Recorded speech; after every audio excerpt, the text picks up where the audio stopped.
Hi everyone, कैसे हैं आप लोग। आई होप अच्छे होंगे। और कैसी चल रही है आप लोग की पढ़ाई। आप जिस भी एग्ज़ाम की तैयारी कर रहे हो, पढ़ाई कर रहे हो ना।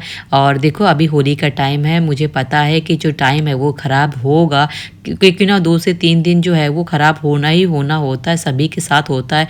और ख़ासकर जो लड़कियां होती हैं ना उनके साथ तो ज़्यादा होता है। सो आज मेरा संडे का जो है व्लॉग मैं आपके साथ में शेयर कर रही हूँ। और साथ में ना आप लोग की जो भी क्वेरी आ रही थी कि बुक्स को लेके कि जैसे यूपी टेट का एग्ज़ाम होने वाला है, तो हम कहाँ से तैयारी करें, कैसे तैयारी करें, कौन कौन सी बुक्स फॉलो करें। सो देखो, मैं जिस बुक से मैं पढ़ती हूँ वो मैं आपको बुक्स का जो भी डिटेल इन्फॉर्मेशन है वो मैं अभी इसी वीडियो में मैं शेयर कर दूँगी। पहले मैं थोड़ा सा अपना जो भी व्लॉग है वो मैं आपके साथ में कंटिन्यू करती हूँ। और देखिए अभी होली आने वाली है ना, तो घर पे बहुत सारे लोग भी आएंगे, क्योंकि ना घर पूरा भर जाता है जब भी कोई त्यौहार होता है, क्योंकि ना सारे जो त्यौहार होते हैं ना हम सब लोग एक साथ ही सेलिब्रेट करते हैं। सो इसीलिए ना मैं भी थोड़ा सा अपने लिए सोच रही थी मैं कर लूँ, क्योंकि ना जैसे चूड़ियाँ वगैरह जनरली मैं इतनी इतनी नहीं पहनती हूँ, पर मैंने सोचा कि आज पहन लेती हूँ। अब से ना जब होली तक और इसके बाद तक कुछ दिनों तक मैं पहने रहूँगी। तो बस वही मैं सब चीज़ें अपने लिए कर रही थी, और घर के काम से ना मैं सब फ्री हो गई थी। बस अपने लिए थोड़ा सा जो टाइम था वो मैं स्पेंड कर रही थी, क्योंकि वो भी बहुत ज़रूरी है। देखो जब हम हाउस वाइफ होती है ना, तो बहुत सारी चीज़ें जो होती है ना हमें मैनेज करनी होती है। सो मैं बेटी के साथ बात भी कर रही थी, साथ में ना अपने लिए कुछ जो भी ये सब चूड़ियाँ वगैरह थी सिलेक्ट कर रही थी, पहन रही थी। क्योंकि ना अभी जब सब लोग आते हैं ना, तो देखो होता है हम लोग के साथ ना टोक देते हैं कि जैसे अगर मैंने एक एक कड़े पहन रखे ना, तो बोल देते कि चूड़ी क्यों नहीं पहनी है। तो ना थोड़ा अच्छा नहीं लगता जब सब साथ में होते हैं ना, बहुत सारे लोग होते हैं ना, तो नहीं अच्छा लगता है। तो मैं पहन लेती हूँ, तब मैं हर चीज़ पहन लेती हूँ। पायल वगैरह भी है वो पहन लेती हूँ, चूड़ी वगैरह पहन लेती हूँ। बट जनरली क्या होता है, रोज़ जो होता है ना वो इतना नहीं हो पाता है, क्योंकि फ्रेंड जब हम पढ़ाई कर रहे होते हैं ना और बहुत सारी जो चीज़ें होती है ना दिमाग में चल रही होती है, तो इतना देखो मन नहीं करता, और फिर डेली की ये शौक होते भी नहीं। मेरे साथ मैं अपना पर्सनली बता रही हूँ, हो सकता है बहुत सारे लोग करते हैं, बट मेरे साथ नहीं हो पाता। और मैं जैसे ओकेजनली ये सब चीज़ें ना कर पाती हूँ।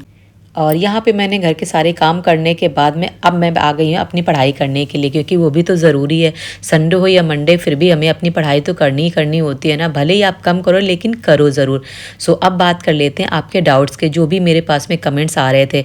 और देखिए ज़्यादातर जो कॉमन कमेंट्स ये था कि जो बिगनर्स हैं, जो लोग पहली बार अपनी तैयारी कर रहे हैं, यानी कि जो पहली बार अपना यूपी टेट का एग्ज़ाम देने जा रहे हैं ना, उनके लिए वो किस तरह से अपनी तैयारी करें। सो यही जो बेसिक जो क्वेश्चन थे, ज़्यादातर यही चीज़ें थी। तो देखो इस वीडियो के थ्रू मैं आपके जो जो भी कमेंट्स है ना, आई होप मैं क्लियर करने की कोशिश करूँगी। सो देखो आप ना सबसे पहले एक काम करो कि आप सिलेबस देखो यूपी टेट का, मैंने ऑलरेडी ना शेयर किया हुआ है। और अगर आपको लगता है कि दोबारा शेयर कर देना चाहिए तो वो भी मैं शेयर कर दूँगी, ठीक है, कमेंट करके बताना। सो सबसे पहले ना आपको क्या करना है कि आपके जो बेसिक सब्जेक्ट हैं वो कमांड उस पर कर लो, जैसे कि Hindi, English, maths, EVS, CDP, ये सब जो चीज़ें ना आप अपनी तैयार करते हुए चलो। और इसके बाद में ना जो आप लोग पूछते हो कि कौन सी बुक्स फॉलो करो, तो इसी वीडियो में मैं आपको बुक्स भी बताऊंगी, रिकमेंड करूंगी, क्योंकि ना मेरे पास में भी उसी सेम पब्लिकेशन की बुक है। सो वही मैं आपको भी रिकमेंड पहले भी मैंने किया था, और इस वीडियो में पूरी डिटेल जो भी इन्फॉर्मेशन है वो सब कुछ मैं आपके साथ में शेयर कर रही हूँ। और उनको कैसे परचेज करना है इसका लिंक मैंने वीडियो के डिस्क्रिप्शन में दे दिया, आप वहाँ से डायरेक्टली इनको परचेज भी कर सकते हैं। फ्रेंड्स, आप सभी को पता है यूपी टेट 2026 का एग्जाम जुलाई के फर्स्ट वीक में है, जो कि बहुत ही नज़दीक होने वाला है। क्योंकि ना आपको ही पता है होली के बाद टाइम बिल्कुल भी नहीं मिलेगा, और एक एक महीना ऐसे ही निकल जाएगा और एग्जाम बिल्कुल सर पे आ जाएगा। सो आपको ये भी मालूम होना चाहिए कि यूपी में शिक्षक भर्ती होने के लिए ना सबसे पहली जो पात्रता होनी चाहिए वो यूपी टेट है। अब देखिए इसके लिए ना आपको जो मैथ्स की लंबी लंबी कैलकुलेशंस हैं, और साथ में संस्कृत, हिंदी, इंग्लिश की ग्रामर का जो कन्फ्यूजन रहता है, सीडीपी के जो पेडागोजी उसका भी डर रहता है, बहुत ज़्यादा कंफ्यूजिंग होती है। सो इन्हीं मुश्किलों की वजह से ना अक्सर एक एक ना मार्क्स से सिलेक्शन रुक जाता है। इसीलिए मैं आपको रिकमेंड करना चाहूँगी अग्रवाल एग्जाम कार्ड का ये यूपी टेट कॉम्बो। चाहे आप पेपर 1 देने जा रहे हो या फिर पेपर 2, चाहे आपका सब्जेक्ट कॉम्बिनेशन साइंस हो या फिर आर्ट। अब देखिए मार्केट में ना बहुत सारे गाइड उपलब्ध हैं, लेकिन इनकी खासियत ये है कि यहाँ पे जो बोरिंग पैराग्राफ्स होते हैं उनको ना इन्होंने फ्लो चार्ट में पढ़ाया हुआ है, ताकि जो इनके जब भी आप इनके कॉन्सेप्ट पढ़ो ना, तो आपको ना बिल्कुल सिंप्लीफाइड तरीके से लगे, और सीधा सीधा जो एनसीईआरटी का जो कंटेंट है ना वो आपके दिमाग में बिल्कुल छप जाए, और जो आलतू फालतू का बोरिंग सा जो रीडिंग टाइम होता है ना उससे आप बच सको। और देखिए जब हमारा सिलेबस कंप्लीट हो चुका होता है तो असली जो गेम शुरू होता है वो प्रैक्टिस सेट के साथ शुरू होता है।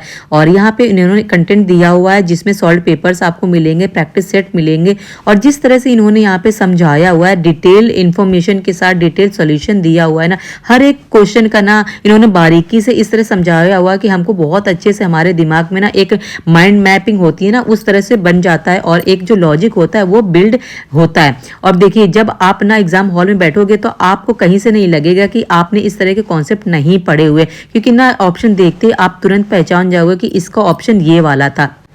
आप अपने सब्जेक्ट कॉम्बिनेशन के हिसाब से, चाहे आपका साइंस हो या फिर आर्ट हो, उसको सिलेक्ट करिए, उसको चुनिए और अपनी एक सीट जो है वो पक्की करिए। देखो कभी भी पढ़ा हुआ बेकार नहीं जाता। मैं हर एक वीडियो में यही चीज़ आपको बोलती हूँ कि जैसे बहुत सारे लोग होते हैं ना कि जब बोलते हैं कि सुपर टेट नहीं आएगा तो यूपी टेट का क्या ही फ़ायदा। तो देखो ऐसा नहीं है, हर चीज़ का फ़ायदा और नुकसान मत देखा करो, अपनी नॉलेज भी देखा करो। अगर आपका ना मोटिव ये है कि सुपर टेट में ही भर्ती होना है तो देखो कोई भी उसके इंतजार में नहीं बैठा है, ठीक है। बहुत सारे अदर ऑप्शंस हैं जिसमें भी ना बेसिक्स जितने भी सब्जेक्ट्स हैं वो आते हैं। आप अपनी मैथ्स स्ट्रॉन्ग करते हुए चलो, आप जीएस का है वो करते हुए चलो, हिंदी, इंग्लिश, साइंस और जितना अपना भी जो सब्जेक्ट है एसएसटी, ईवीएस वगैरह, ये जितने भी सब्जेक्ट है ना, देखो ऐसा नहीं है कि 100% जितने भी सब्जेक्ट है ना एक एग्जाम में रख देता है, लेकिन ऐसा कोई भी एग्जाम नहीं है जिसमें ये सब्जेक्ट्स ना आते हो। तो आप अपनी तैयारी करते हुए चलो, जो आपके सामने एग्जाम आ जाए ना बस उस पर जब उसका फॉर्म निकले, नोटिफिकेशन निकले, तब उस पर अप्लाई कर देना। एक ही एग्जाम के लिए मुझे तो नहीं लगता कि आज की डेट में कोई भी कैंडिडेट या कोई भी एस्पिरेंट आज की डेट में अगर जो पढ़ रहा है ना, कॉम्पिटिशन की तैयारी कर रहा है, मुझे नहीं लगता कि सिंगल एक एग्जाम के भरोसे बैठा है। अगर सिंगल एक एग्जाम के भरोसे बैठा है ना तो इसका मतलब कि वो अपने पैरों पे कुल्हाड़ी मारा है। देखो सही बात है, अगर वो एक एग्जाम के भरोसे बैठेगा, इन केस वो वैकेंसी नहीं आ रही है, अब एग्जाम्पल वही ले रहे हैं कि सुपर टेट का, यार सुपर टेट अभी आया नहीं है, ठीक है, अगर हो सकता है आ जाएगा फिर क्या होगा, तो कम से कम जो सब्जेक्ट्स है ना वो तो तैयार होते हुए चलेंगे ना। तो इसीलिए तैयार करते हुए चलो, पढ़ते रहो, मतलब कि आपका काम है सिर्फ पढ़ना।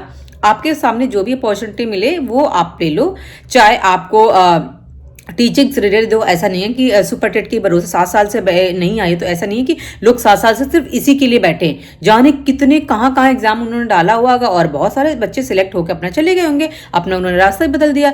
लेकिन जैसे जो लोग नए तैयार हो रहे हैं, जो अभी डीलेट कर रहे हैं, क्योंकि अभी उनको नहीं पता है कि हमारे सामने किस तरह के हमारे सामने कोर्ट के क्या आदेश आने वाले हैं, क्या नहीं आने वाले, सरकार के क्या नियम बदलने वाले, नहीं पता उनको, तो उन्होंने तो डीलेट कर लिया। लेकिन अब ये बता, अब उनके सामने जो अपॉर्चुनिटी है वो तो यूपी टेट क्यों लेके आई है, तो यूपी टेट तो वो करेंगे ही करेंगे ना। तो इसलिए अपना यूपी टेट की तैयारी करते रहो। और बेसिक सब्जेक्ट में हमेशा बोलती हूँ कि अपने हमेशा पक्के रखो, मतलब ऐसा मत रखो कि जब कोई भी नोटिफिकेशन आए तब तैयारी शुरू करो। अपने जो भी हैं कम से कम उन पे ना कमांड बनी रहे, फिर उनको ना देखने की जरूरत नहीं है, वो सारे सब्जेक्ट आपके तैयार होते रहेंगे, ठीक है ना। तो इसलिए पढ़ते जरूर रहो और हर रोज पढ़ो, बड़े भले ही आप थोड़ा थोड़ा पढ़ो लेकिन आप रोज पढ़ो, ठीक है।